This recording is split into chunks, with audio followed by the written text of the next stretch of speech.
A convention was organized at the Agartala Town Hall on Thursday, spearheaded by the CITU and the Electrical Employees Federation of India. The primary purpose of the convention was to protest the central government's move towards privatization of the power sector, the installation of the smart meters, and the proposed abnormal hike in electricity tariffs in Tripura. Sudip Datta, General Secretary of the Electrical Employees Federation of India, addressed the convention as the main speaker. Datta stated that the public's perception of power-related movements has changed.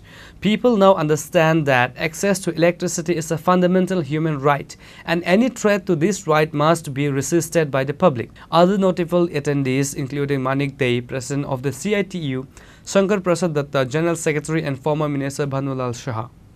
অর্থাৎ আমাদের স্বাধীনতা দিবসের লালকেল্লার ভাষণ, তাতে প্রধানমন্ত্রী বলছেন যে বিদ্যুতের ব্যাপক বেসরকারীকরণের প্রয়োজন রয়েছে, এমনকি বিদ্যুৎ উৎপাদন এবং যে বিদ্যুৎ উৎপাদনে কোনোদিন ভারতবর্ষে বেসরকারি সংস্থাকে ঢুকতে দেওয়া হয়নি, অর্থাৎ নিউক্লিয়ার বিদ্যুৎ উৎপাদন, সেই নিউক্লিয়ার বিদ্যুৎ উৎপাদনও আমরা এখন বেসরকারি কোম্পানিকে নিয়ে আসবো, এটা প্রধানমন্ত্রী বলছেন। অর্থাৎ প্রধানমন্ত্রী ঠিক করে নিয়েছেন যে ভারতবর্ষে বিদ্যুতের বেসরকারীকরণ হবে। আর রুখতে যাবে কারা? রুখতে যাবে হচ্ছে বিদ্যুতের যে কর্মীরা, বিদ্যুতের যে শ্রমিকরা, কর্মচারীরা, ইঞ্জিনিয়াররা, তারা হচ্ছে রুখতে যাবে। আপনার এখানে বিদ্যুতের যে নিগম, সেই বিদ্যুৎ নিগমে কতজন কর্মচারী কাজ করেন?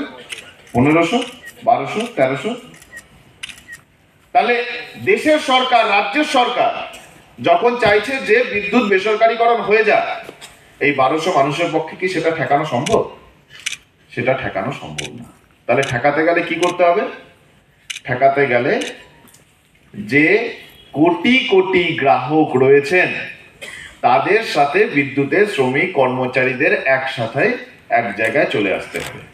তাহলে প্রথম যে কারণটা আমি আপনাদের বললাম যে কেন আজকে এই ধরনের একটা ফোরাম, অ্যাসোসিয়েশন, মঞ্চ গঠনের প্রয়োজন হলো, আমরা বিদ্যুতের শ্রমিক কর্মচারীরা আমরা বুঝেছি যে আমাদের পক্ষে সম্ভব না যদি না আমরা সাধারণ মানুষকে, গ্রাহকদেরকে, উপভোক্তাদেরকে এই লড়াইয়ের সঙ্গে যুক্ত করে রাখতে পারি। আর বিদ্যুতের বেসরকারীকরণ ঠেকানো সম্ভব না যদি না এই দুই অংশের, অর্থাৎ শ্রমিক কর্মচারী এবং উপভোক্তা, এরা একসাথে এসে রাস্তায় দাঁড়িয়ে এই বিষয় নিয়ে কথাবার্তা আলোচনা করা শুরু করে।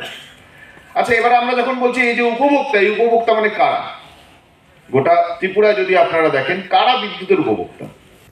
Reported by Amit from Agartala, Chini Khorang.